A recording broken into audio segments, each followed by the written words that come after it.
Title: The sound above my ceiling. I moved into the apartment in October. It was cheap. Too cheap for the area. But I didn't ask questions. I needed somewhere quiet. Somewhere temporary. The landlord said the unit above mine had been empty for months. That mattered to me.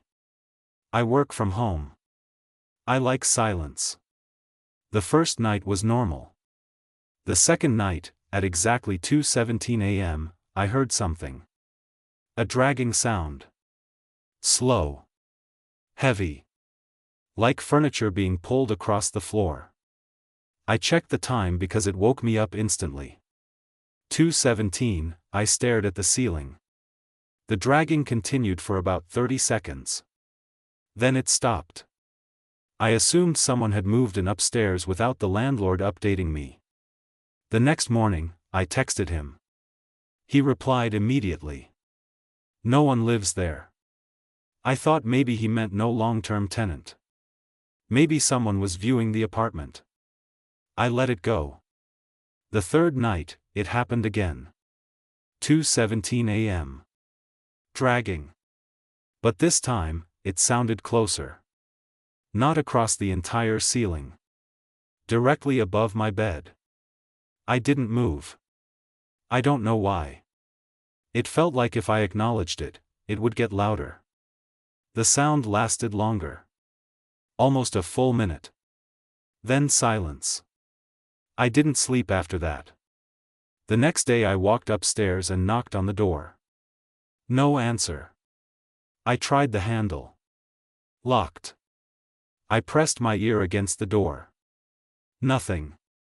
I went back down. That night, I stayed awake intentionally. I turned off the lights. Sat in bed. Stared at the clock. 2:16, my heart was already racing. 2:17, the dragging started instantly. Like something had been waiting. This time, there was a second sound. A faint, rhythmic thump. Like someone shifting weight. Like someone crawling. I recorded it on my phone. In the morning, I played it back. The dragging was there. But underneath it, barely audible, breathing. Slow. Controlled.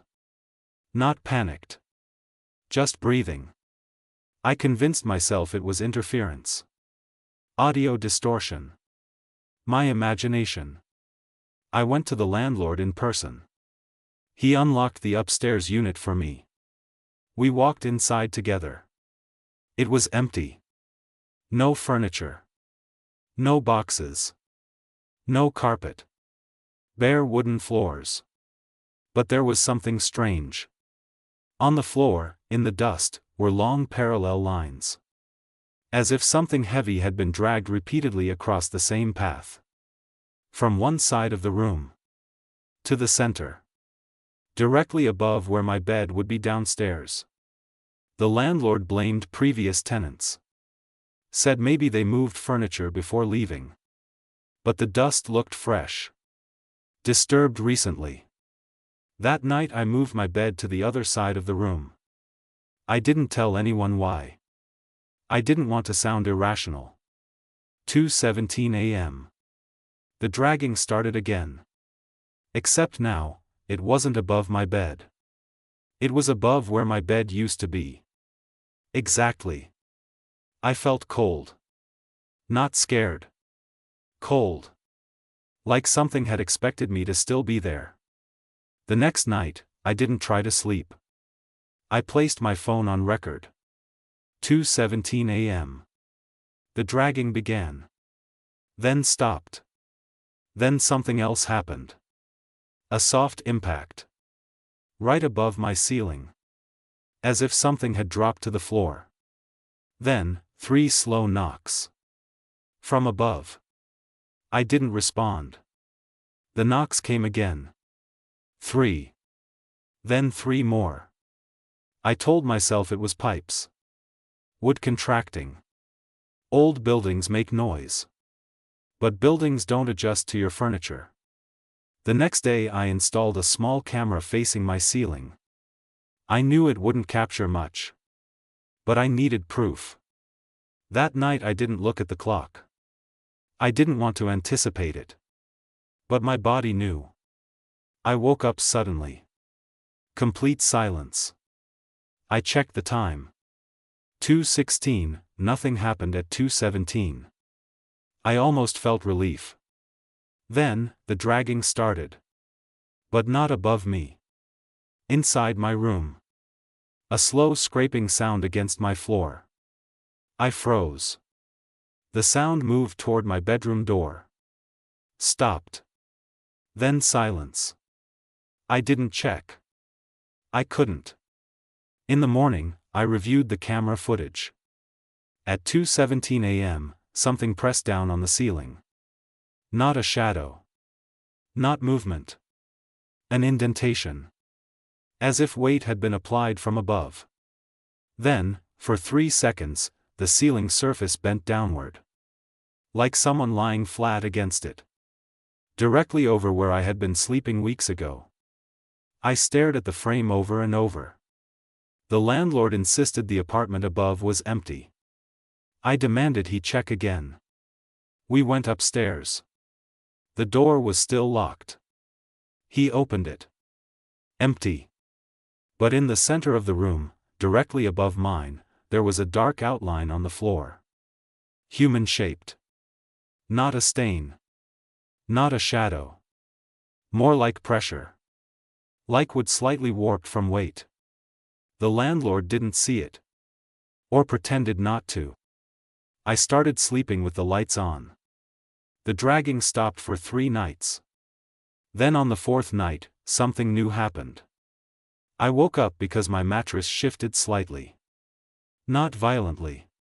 Just enough to feel it. I checked the time. 2:17, I looked at the ceiling. It was perfectly still. Then I heard it. Not above. Not in the hallway. Inside my walls. Breathing. Slow. Controlled. Right next to my head.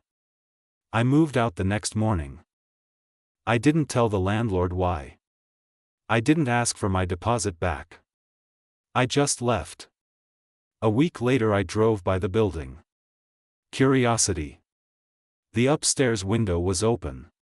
For the first time. And through it, I saw something. A mattress.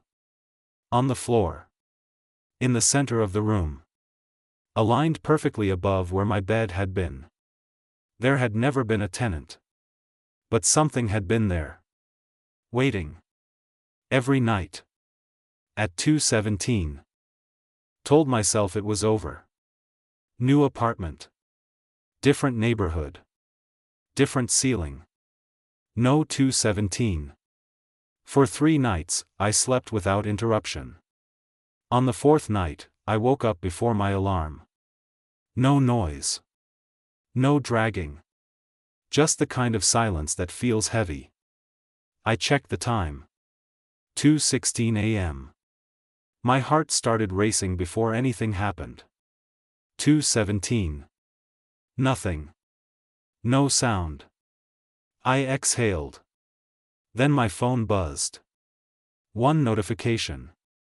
No caller ID. No message preview. Just a blank notification banner. I opened it. It wasn't a text. It was a video file. Timestamped 2:17 a.m. I didn't recognize the number. I didn't recognize the file name. It was just a string of numbers. I pressed play. The footage was grainy. Low resolution. Static flickering. Then I recognized the angle. It was from the camera I had installed in my old apartment. Facing the ceiling. The date stamp read from the night before I moved out. The ceiling was still at first.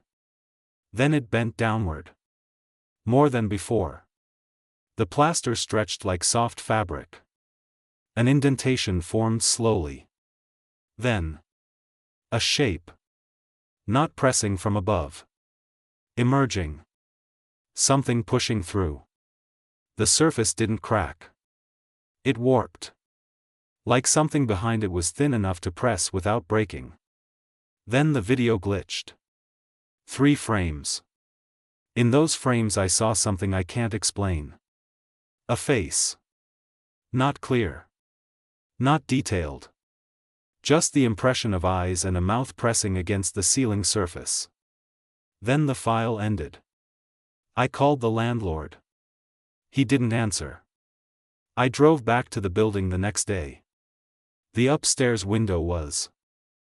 I drove back to the building the next day. The upstairs window was closed now. Not just closed, boarded from the inside. Wooden planks nailed across the frame visible through the glass. That was new. I stood on the opposite side of the street and watched. No movement. No shadows. Nothing that should make a person feel watched. And yet I felt it. That same cold weight at the base of my neck. The landlord finally answered when I called from a number he didn't recognize. He sounded normal. Too normal. "You moved out," he said. "That isn't my problem anymore." I asked about the upstairs unit. He hesitated for just a second. "It's empty." I hung up. I went back that night. I didn't plan on it. My car stopped on its own accord outside. The building looked the same, except for one thing. The light in my old apartment was on. I had left the power disconnected. I walked closer. Slowly. The curtains were open. I could see my old bedroom. The bed was back in the original position. Exactly where it had been before I moved it. My mattress. My sheets. My nightstand. All placed precisely as if I had never touched them. I felt something shift inside my chest. Not fear. Recognition. I wasn't being followed. I hadn't escaped anything. Whatever had been above me had adjusted. I stepped closer to the window. The ceiling in that room was slightly indented. Just slightly. Then the light flickered. Once. Twice. And I heard it. Not through walls. Not through floors. Directly behind me. A slow dragging sound across pavement. I didn't turn around. I already knew the time. 2:17.